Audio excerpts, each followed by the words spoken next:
Assalamualaikum warahmatullahi wabarakatuh. Dalam kesempatan kali ini, saya bersama dengan rekan-rekan mahasiswa lainnya akan mempresentasikan materi analisis laporan keuangan dengan judul Rasio Aktivitas pada Akuntansi.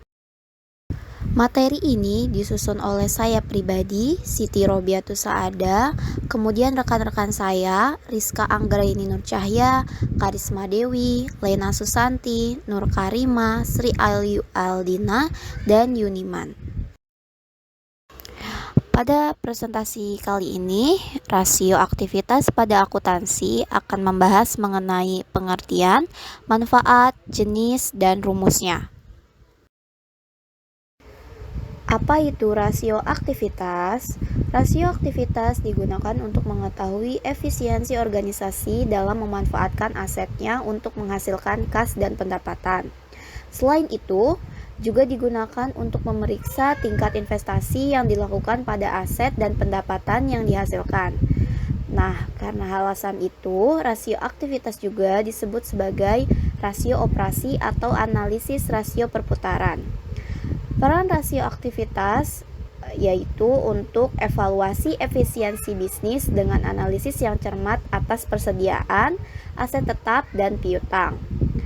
Selain itu, rasio aktivitas juga berguna untuk membandingkan bagaimana kinerja perusahaan berdasarkan tren dari waktu ke waktu dalam analisis pernyataan horizontal atau bagaimana kinerja perusahaan bersaing dengan kompetitor dalam analisis perusahaan yang sebanding. Manfaat menggunakan rasio aktivitas pada bisnis. Rasio aktivitas memiliki beberapa manfaat bagi bisnis, diantaranya: 1. Membantu membandingkan pengembangan bisnis di lini operasi yang sama. 2. Identifikasi masalah dapat dilakukan dengan menggunakan rasio yang benar dan membuat Anda dapat melakukan koreksi yang diperlukan dalam menjalankan bisnis yang dilakukan. 3. Menyederhanakan analisis dengan menyediakan data keuangan dalam format sederhana, yang pada akhirnya membantu dalam pengambilan keputusan. 4. Investor dapat mengandalkan informasi yang diberikan oleh rasio aktivitas karena didasarkan pada angka dan data yang akurat.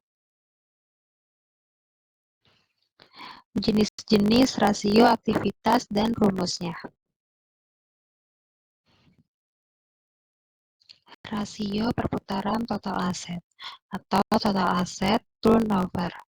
Rasio ini mengukur aktivitas aset dan kemampuan perusahaan dalam menghasilkan penjualan melalui asetnya. Rumus untuk menghitung yaitu penjualan bersih harus dibagi dengan total aset rata-rata atau sebagai berikut. Total aset turnover sama dengan penjualan bersih dibagi total aset rata-rata. Pada intinya, semakin tinggi rasio ini, semakin baik bagi perusahaannya, karena ini berarti dapat menghasilkan lebih banyak penjualan dengan beberapa tingkat aset yang tertentu. Jenis rasio aktivitas selanjutnya yaitu rasio perputaran aset lancar atau current asset turnover. Mirip dengan rasio perputaran persediaan, bedanya adalah rasio perputaran aset lancar mengukur kemampuan perusahaan yang menghasilkan penjualan dari aset lancarnya, seperti kas, inventaris, piutang, dan lain-lain. Rasio yang menunjukkan perputaran aset lancar atau current asset turnover dapat dihitung sebagai berikut. Penjualan bersih dibagi aset lancar rata-rata. Nilai yang lebih besar untuk rasio ini lebih disukai karena artinya mampu menghasilkan lebih banyak penjualan dari jumlah aset lancar tertentu. Berikutnya, rasio perputaran piutang. Rasio perputaran piutang berfungsi untuk mengukur berapa kali piutang dapat diubah oleh perusahaan menjadi uang tunai.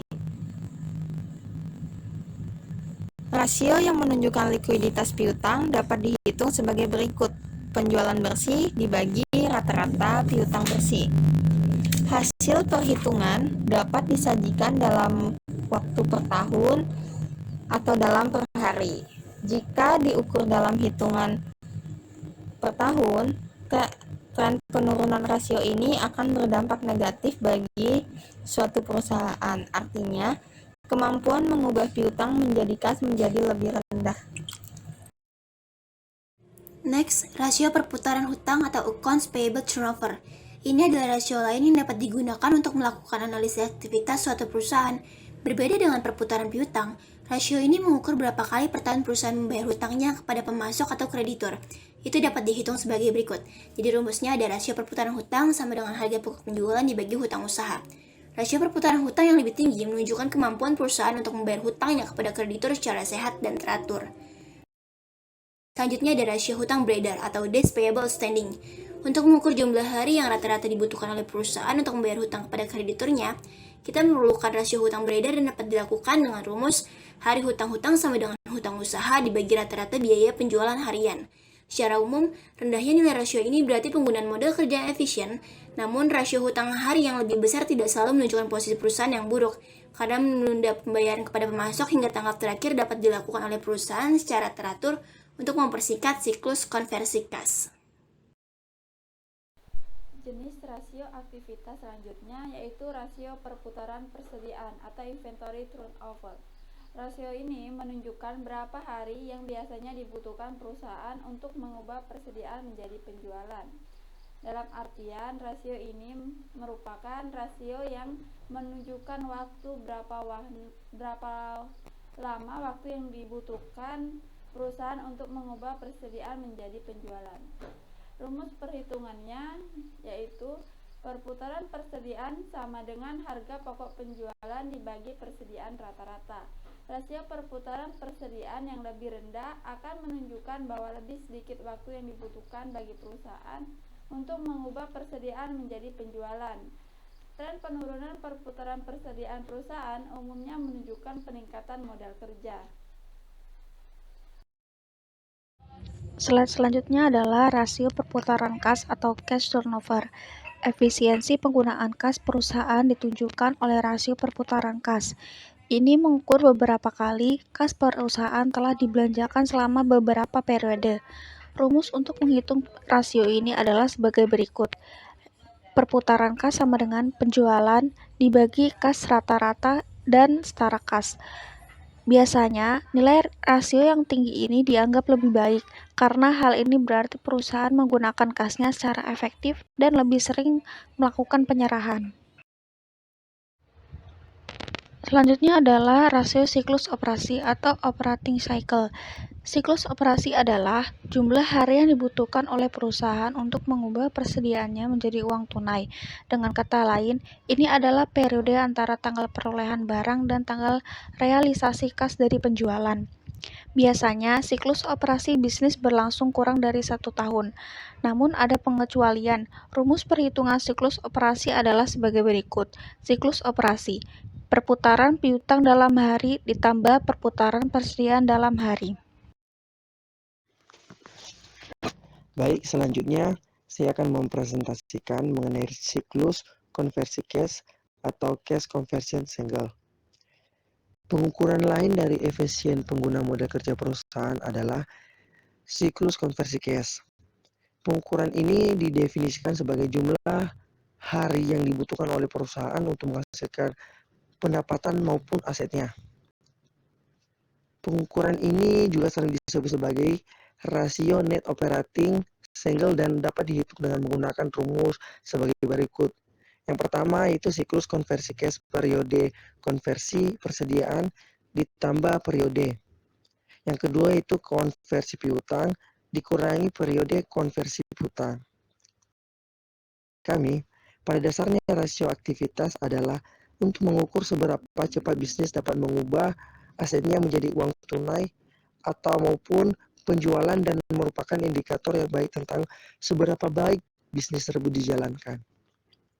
Dan Departemen Manajemen dan Akuntansi ini dapat menggunakan beberapa rasio aktivitas untuk mengukur efisiensi bisnis mereka. Nah, rasio yang paling populer adalah perputaran persediaan dan perputaran total aset.